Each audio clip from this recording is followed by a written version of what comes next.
ये टैबलेट मुझे कल ही डिलीवर हुआ था। मैंने इसे अमेज़न से परचेज़ किया था, जिसका एक्सपीरियंस बहुत बेकार रहा। अगर आप में से कई लोगों को ना पता हो, तो अब अमेज़न भी फ्लिपकार्ट की तरह ओपन बॉक्स डिलीवरी का ऑप्शन प्रोवाइड करता है, जहां आपसे कुछ चार्ज लिया जाता है। जैसे कि यहाँ देख सकते हैं, मुझसे इसका 129 चार्ज लिया गया था, लेकिन फिलहाल यहाँ पे 99 ही शो कर रहा है। तो मैंने भी यही किया, but at the time of delivery boy ने मुझसे ओपन बॉक्स करने के लिए ही मना कर दिया, ये बोलकर कि मेरे पास अमेज़न की तरफ से कोई ऑप्शन ही नहीं आया। उससे मेरी काफ़ी बहस हुई और एट द एंड मुझे ही ये टैबलेट अनबॉक्स करना पड़ा। लेकिन जब ओपन किया मैंने इसको, तो उसके बाद जो चीज़ नोटिस हुई वो और भी ज़्यादा डिस्टर्ब करने वाली थी। यहाँ अगर आप ध्यान दें तो इसके फ्रेम पे एक हल्का सा स्क्रैच नोटिस हुआ है, जिसके लिए अब मैं अगर अमेज़न से कंप्लेन भी करूँ ना, तो उसका कोई फ़ायदा नहीं है। लेकिन इन फ्यूचर ऐसा कुछ ना हो, इसके लिए डिलीवरी बॉय से ही ओपन कराना बहुत ज़रूरी है, अदरवाइज़ डिलीवरी लेने से ही मना करना पड़ेगा। खैर, अब आगे बढ़ते हैं। ये मैंने 12 256 GB मॉडल परचेज़ किया है विद फोकस पेन प्रो, जहाँ बॉक्स में ही पेन प्रो मिल जाता है, एक 67 वॉट का टाइप ए अडेप्टर मिल जाता है और साथ में मिलती है type A to type C data cable. सबसे पहले इसके डिज़ाइन की बात करते हैं। देखिए, Xiaomi ने यहाँ पर कोई कसर नहीं छोड़ी है। फुल मेटल यूनिबॉडी डिजाइन है और हाथ में लेते ही ये काफी प्रीमियम भी फील होता है। इसका वेट लगभग 494 ग्राम है, जो 11 इंच के टैबलेट के हिसाब से काफी बैलेंस्ड है। इसके एजेस भी एकदम राउंडेड है। काफी देर तक होल्ड करने पर हाथों पे भी कोई असर नहीं होगा। इसके टॉप पर पावर बटन मिल जाता है और अनफॉर्चुनेटली यहाँ पावर बटन में कोई भी फिंगरप्रिंट स्कैनर नहीं है, जो कि कल से लेकर अब तक मुझे काफी बार इरिटेट कर चुका है, क्योंकि टैब को अनलॉक करने के लिए पिन, पासवर्ड या फिर फेस अनलॉक फीचर ही यूज करना पड़ेगा और इसका फेस अनलॉक भी सिक्योर नहीं है। तो मेरे लिए ये अच्छा नेगेटिव पॉइंट है फॉर सिक्योरिटी रीजंस। तो ओवरऑल डिजाइन काफी कंफर्टेबल एंड प्रीमियम है। अब आते हैं इस वीडियो के सबसे बड़े हाईलाइट पर, और वो है इसका नैनो टेक्सचर डिस्प्ले। ये नॉर्मल मैट स्क्रीन प्रोटेक्टर जैसा बिल्कुल नहीं है। Xiaomi ने ग्लास के ऊपर ही नैनो टेक्सटिंग की है। इसका सबसे बड़ा फायदा है जीरो रिफ्लेक्शन। अगर आप विंडो के पास बैठकर काम कर रहे हैं या फिर स्टूडियो की लाइट के नीचे हैं, तो आपको अपनी शक्ल स्क्रीन के मिरर पर तो बिल्कुल दिखाई नहीं देगी। जो कि आप यहाँ नोटिस कर सकते हैं कि यहाँ अगर मैं इसे लाइट की तरफ घुमा रही हूँ, तो इसका रिफ्लेक्शन बिल्कुल ना के बराबर है। 11.2 इंच की 3.2 के रेजोल्यूशन वाली स्क्रीन है और 144 हर्ट्ज का रिफ्रेश रेट।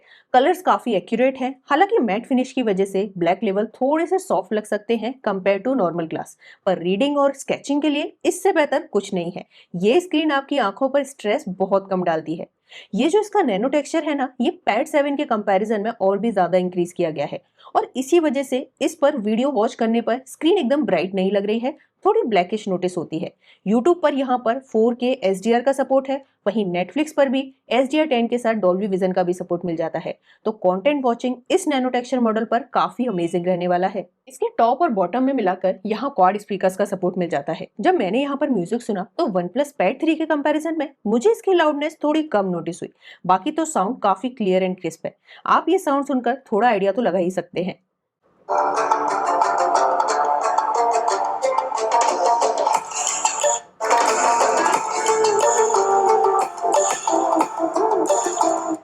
देखिए, अगर कंपैरिजन ना करें तो इसकी साउंड क्वालिटी भी काफी अच्छी है। साउंड क्वालिटी के पॉइंट से अगर यहाँ पर हेडफोन जैक मिल जाता, तो म्यूजिक लवर्स के लिए पॉजिटिव पॉइंट रहता। प्रोसेसर की बात तो क्या ही करना, उसके लिए तो यहाँ नाम ही काफी है। यहाँ स्नैपड्रैगन 8s Gen 4 मिलता है, जो कि काफी पावरफुल टैबलेट है। यहाँ LPDDR5T रैम और UFS 4.1 स्टोरेज की वजह से टैब काफी इंस्टेंट वर्क कर रहा है। एप्स ओपनिंग काफी स्मूथ है। मैंने यहाँ पर Geekbench 6 भी रन करके देखा है, रिजल्ट आपके सामने है। ऑन तो स्कोर भी लगभग 2 मिलियन के आसपास है, जो कि काफी अच्छा है। मैंने यहाँ गेमिंग करके नहीं देखी है, लेकिन गेमर्स को यहाँ अच्छा सपोर्ट मिलेगा, अच्छे प्रोसेसर और 144 हर्ट्ज की रिफ्रेश रेट की वजह से। बाकी Xiaomi का मेन फोकस गेमर्स ही होते हैं, तो उनको इस टैब से कोई कंप्लेन नहीं होगी। सॉफ्टवेयर यहाँ Xiaomi का HyperOS 3 मिलता है, जो कि Android 16 पर रन कर रहा है। यहाँ Xiaomi के अकॉर्डिंग 4 साल के OS अपडेट और 6 साल के सिक्योरिटी पैच अपडेट्स मिलेंगे, जो कि मेरे हिसाब से थोड़े कम है, क्योंकि जहां सैमसंग और गूगल जैसी कंपनी 7 साल के OS अपडेट दे रही है, Xiaomi वहां आज भी 4 साल पर ही रुका हुआ है। खैर, ये भी उनकी कोई मार्केटिंग स्ट्रेटेजी हो सकती है। यहाँ इसका UI मुझे थोड़ा सा चीप नोटिस हुआ। हो सकता है मैं सैमसंग और पिक्सल यूजर हूँ, इसलिए मुझे ये सब नोटिस हुआ हो, लेकिन जो फर्स्ट टाइम इसे बाय करेंगे या फिर जो ऑलरेडी MI यूजर हैं, उनके लिए ये टैबलेट बेस्ट रहेगा। यहाँ इसमें वर्क स्टेशन नाम से एक फीचर मिलता है, जिससे हम स्क्रीन पर, मैं आपको करके दिखाती हूँ, हम स्क्रीन पर 4 अलग-अलग विंडोज को फ्लोटिंग विंडो में, सॉरी 4 अलग-अलग ऐप्स को फ्लोटिंग विंडो में हम ओपन कर सकते हैं कुछ इस तरीके से, और इन्हें हम अपने अकॉर्डिंग स्क्रीन पर मिनिमाइज और मैक्सिमाइज भी कर सकते हैं। लेकिन मुझे ये फीचर बहुत ज़्यादा प्रैक्टिकल नहीं लगा है, क्योंकि जब हम इन्हें इतना छोटा कर देंगे तो इन्हें यूज़ कैसे कर पाएंगे। और जब यूज करने के लिए इन्हें हमें बड़ा करना पड़ेगा तो दूसरी एप्लीकेशन को हम यूज नहीं कर पाएंगे। इससे बेटर तो मल्टीटास्किंग है। Xiaomi एप्पल को कॉपी करने में कोई कसर नहीं छोड़ता। आईपैड के एस्पेक्ट रेशियो को कॉपी करने से लेकर फोकस पेन प्रो में एप्पल पेंसिल की तरह होवर ऑप्शन के कॉपी करने तक, और आगे और भी बताती हूँ कि क्या क्या फीचर यहाँ एप्पल की तरह है। अब अगर इस फोकस पेन प्रो की बात करें तो यहाँ पहले मैं एक ट्विस्ट बता दूं। जो लोगों को हो सकता है काफी लोगों को ऑलरेडी पता होगा कि ये फोकस पेन प्रो सिर्फ पैड 8 पर ही वर्क करेगा, मतलब हर साल नए पैड के साथ नया पेन भी परचेज करना पड़ेगा। पैड 7 का फोकस पेन यहाँ वर्क नहीं करेगा। तो पेन यहाँ काफी सॉलिड बिल्ड के साथ आता है। बॉक्स में आपको एक्स्ट्रा निब भी मिल जाती है जिसे चेंज करना काफी इजी है। बस इस तरीके से इसको घुमाना है और दूसरी निब लगा के इसको टाइट कर देना है। इसे टैब के साथ कनेक्ट करना भी काफ़ी इजी है। बस यहाँ इसके फ्रेम पर इस तरीके से इसको मैग्नेटिकली अटैच कर देना है। इसके बाद जो भी ऑप्शन आए उसे फॉलो करते जाना है। ये वायरलेसली इसी टैब से चार्ज होगा और इसकी बैटरी लाइफ भी हमें ब्लूटूथ में इस तरीके से यहाँ पर शो करेगी। Xiaomi के अकॉर्डिंग ये पेन लगभग 16,000 प्रेशर पॉइंट के साथ आता है, जहां इस बार पिंच और स्लाइड गेस्चर का भी ऑप्शन हमें मिल जाता है। Xiaomi का नोट ऐप ना काफी बेसिक रहता है, पता नहीं यहाँ इतना कम काम क्यों किया जाता है। लेकिन जो स्टूडेंट इसे सिर्फ नोट राइटिंग पर्पज से लेंगे वो थर्ड पार्टी एप्लीकेशन डाउनलोड करके भी यहाँ राइटिंग कर सकते हैं। वहीं यहाँ पर हमें प्रॉपर पाम इंजेक्शन का सपोर्ट भी मिल जाता है। हमें यहाँ पर टिल्ट सेंसिटिविटी का भी सपोर्ट मिलता है। साथ ही यहाँ पर प्रेशर सेंसिटिविटी का भी सपोर्ट है।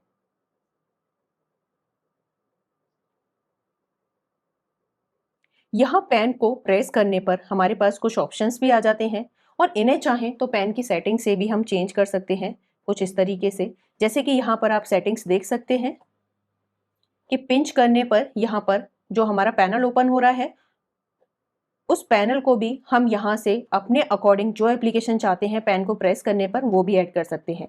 इसके अलावा अगर हमें पैनल ओपन नहीं करना है तो switch between brush and eraser कर सकते हैं या फिर स्विच टू प्रीवियस ब्रश कर सकते हैं। जैसे कि अगर मैंने ये वाला ऑप्शन सेलेक्ट किया है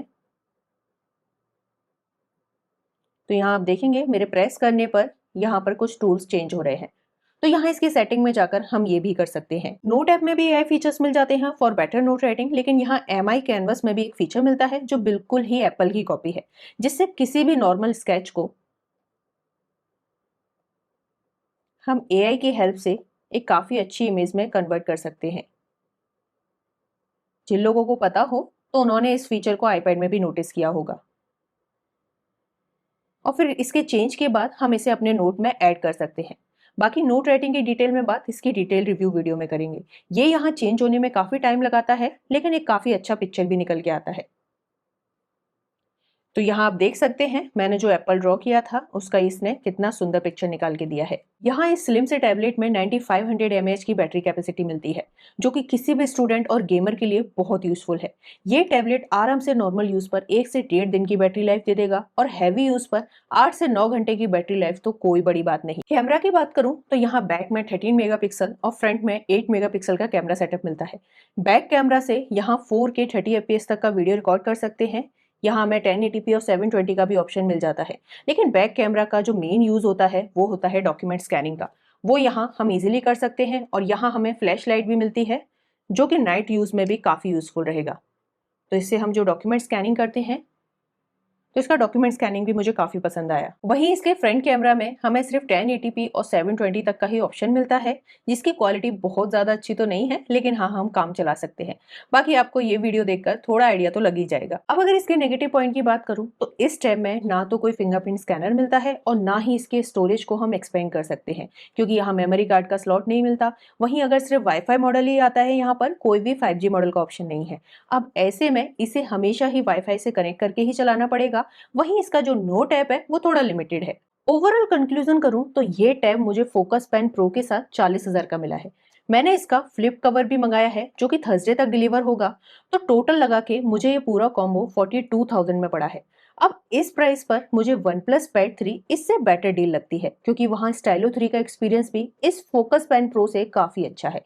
बाकी मुझे ये टैबलेट नैनो टेक्सचर डिस्प्ले की वजह से काफी पसंद आया, लेकिन यहाँ नेगेटिव पॉइंट यही है कि यहाँ इस पर हम कोई भी टेम्पर्ड ग्लास अप्लाई नहीं कर सकते और बिना टेम्पर्ड ग्लास अप्लाई किए इसे काफी अच्छे से यूज करना पड़ेगा।